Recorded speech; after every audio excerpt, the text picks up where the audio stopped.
The Masque of the Red Death by Edgar Allan Poe. The Red Death had long devastated the country. No pestilence had ever been so fatal or so hideous. Blood was its avatar and its seal, the redness and the horror of blood.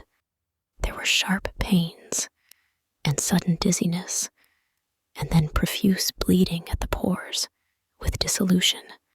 The scarlet stains upon the body, and especially upon the face of the victim, were the pest ban which shut him out from the aid and from the sympathy of his fellow men, and the whole seizure, progress, and termination of the disease were the incidents of half an hour.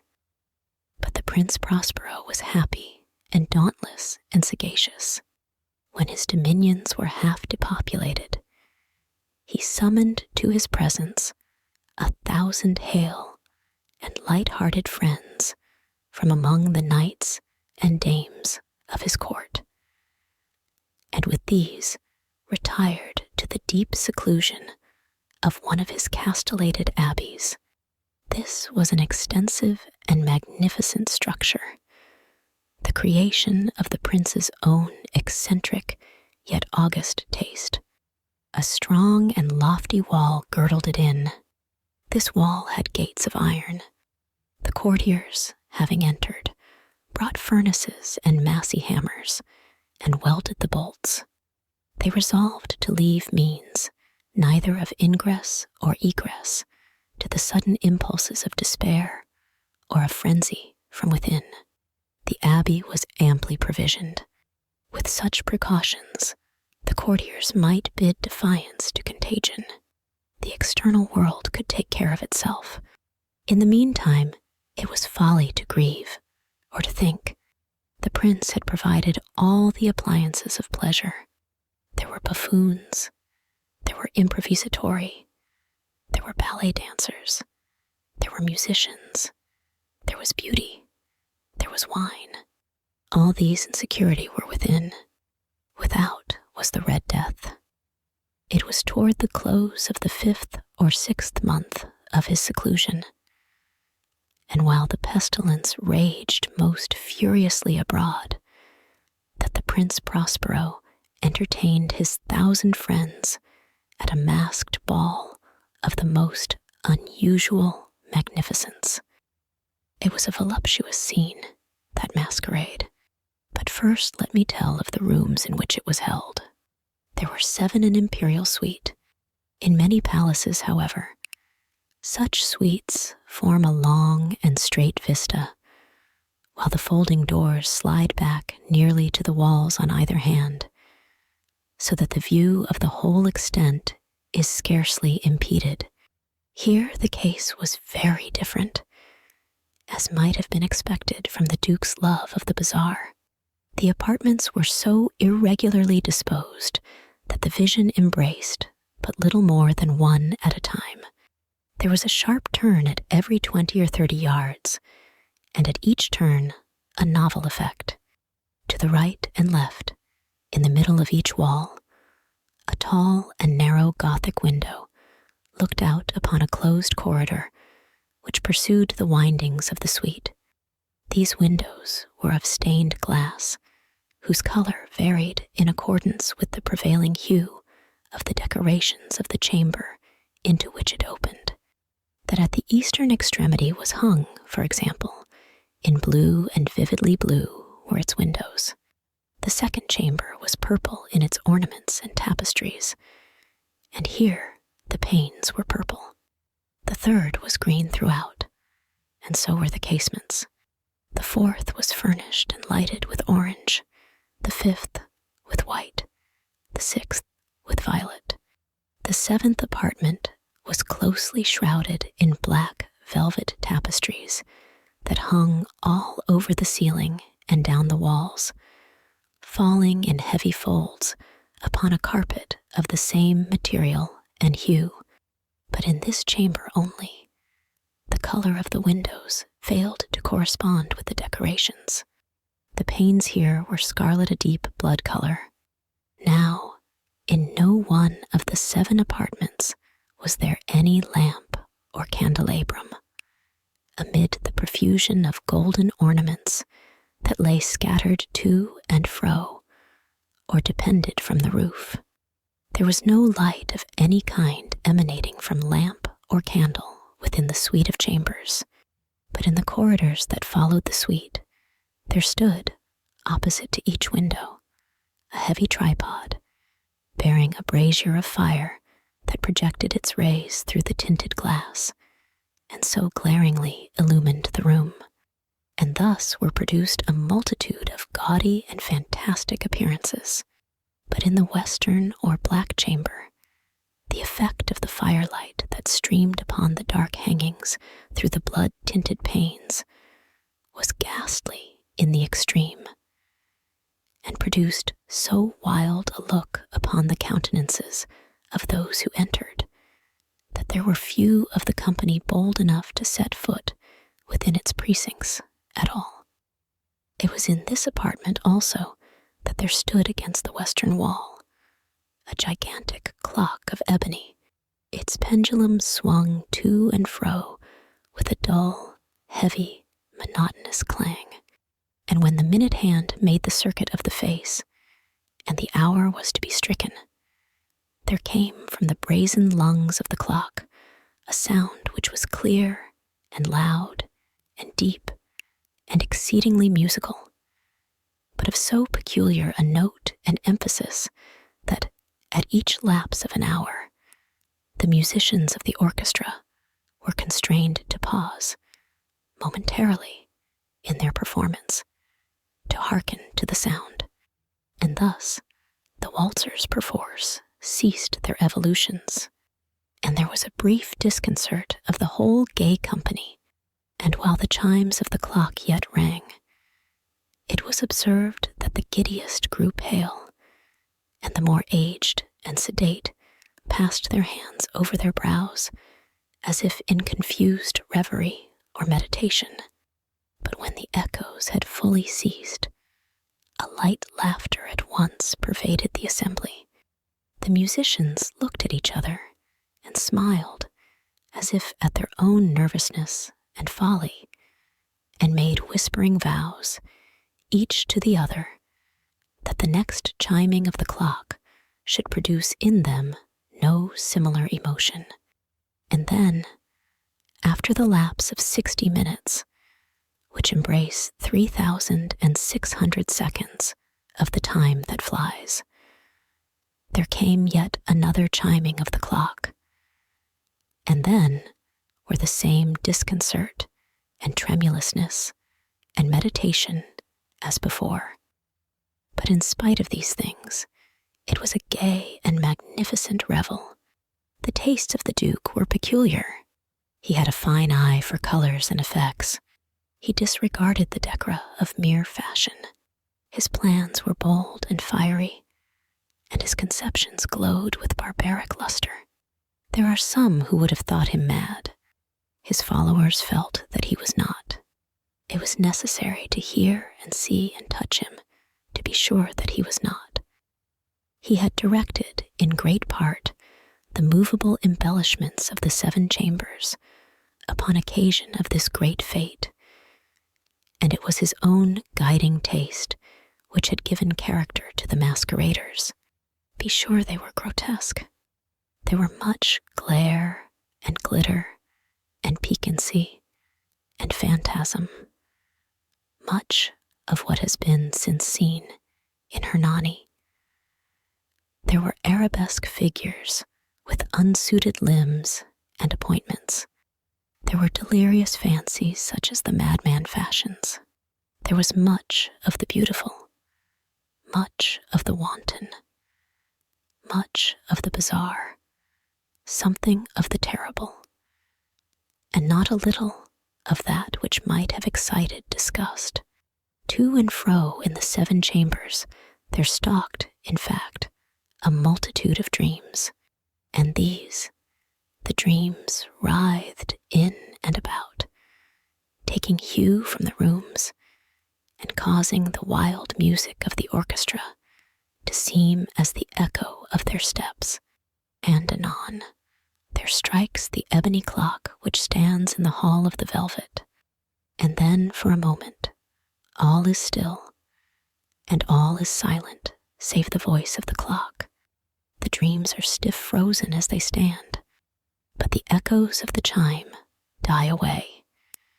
They have endured but an instant, and a light, half-subdued laughter floats after them as they depart.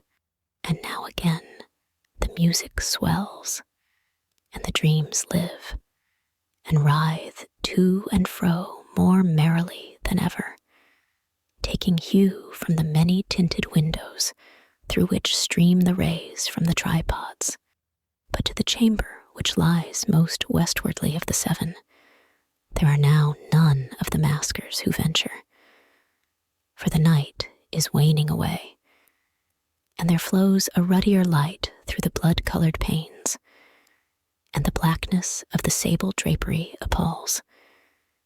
And to him whose foot falls upon the sable carpet, there comes from the near clock of ebony a muffled peal more solemnly emphatic than any which reaches their ears, who indulge in the more remote gaieties of the other apartments.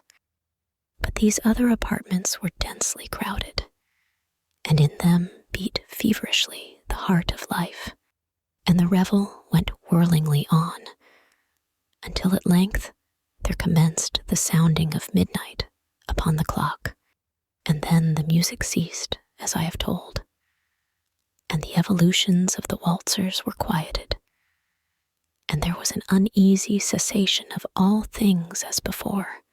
But now there were 12 strokes to be sounded by the bell of the clock. And thus it happened, perhaps, that more of thought crept, with more of time, into the meditations of the thoughtful among those who revelled. And thus, too, it happened, perhaps, that before the last echoes of the last chime had utterly sunk into silence, there were many individuals in the crowd who had found leisure to become aware of the presence of a masked figure which had arrested the attention of no single individual before, and the rumor of this new presence having spread itself whisperingly around, there arose at length from the whole company a buzz or murmur expressive of disapprobation and surprise, then, finally, of terror, of horror, and of disgust. In an assembly of phantasms such as I have painted, it may well be supposed that no ordinary appearance could have excited such sensation. In truth, the masquerade license of the night was nearly unlimited. But the figure in question had out-Heroded Herod, and gone beyond the bounds of even the prince's indefinite decorum. There are chords in the hearts of the most reckless which cannot be touched without emotion, even with the utterly lost, to whom life and death are equally jests. There are matters of which no jest can be made. The whole company, indeed, seemed now deeply to feel that in the costume and bearing of the stranger neither wit nor propriety existed.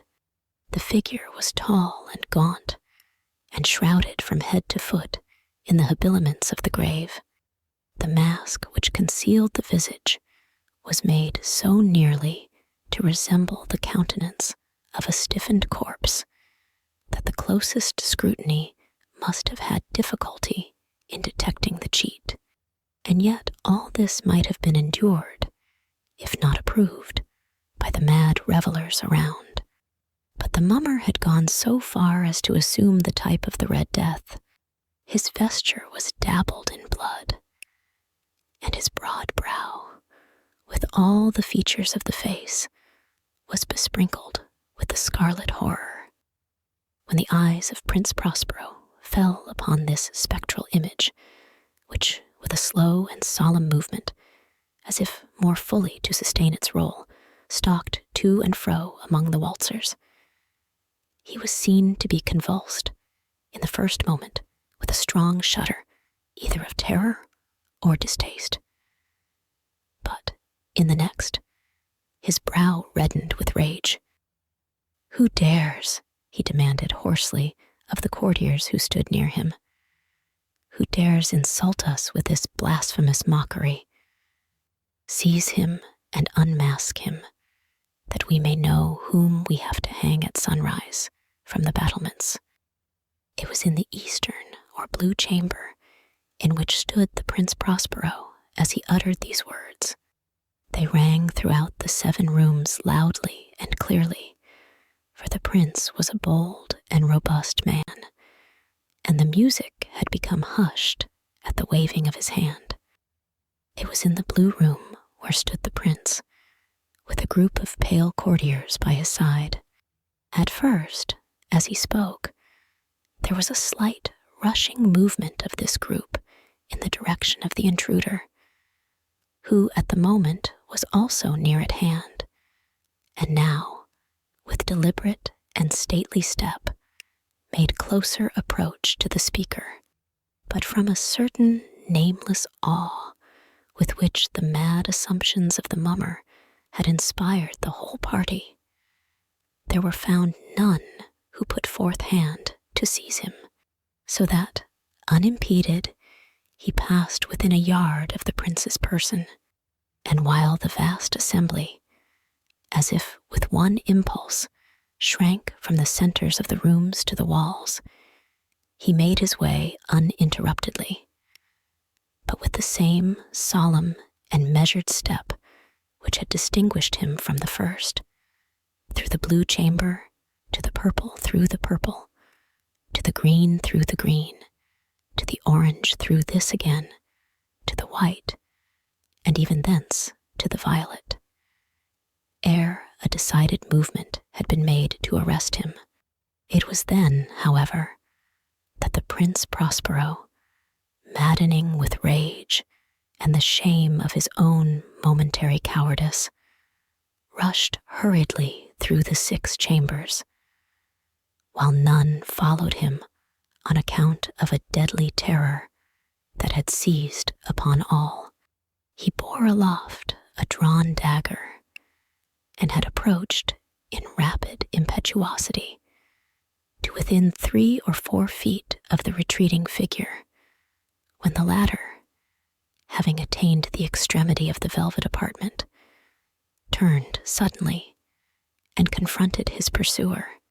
There was a sharp cry, and the dagger dropped gleaming upon the sable carpet, upon which, instantly afterwards, fell prostrate in death the Prince Prospero. Then, summoning the wild courage of despair, a throng of the revelers at once threw themselves into the black apartment, and, seizing the mummer, whose tall figure stood erect and motionless within the shadow of the ebony clock, gasped in unutterable horror at finding the grave cerements and corpse-like mask which they handled with so violent a rudeness, untenanted by any tangible form. And now was acknowledged the presence of the Red Death. He had come like a thief in the night, and one by one dropped the revelers in the blood-bedewed halls of their revel, and died each in the despairing posture of his fall. And the life of the ebony clock went out with that of the last of the gay, and the flames of the tripods expired, and darkness and decay and the Red Death held illimitable dominion over all.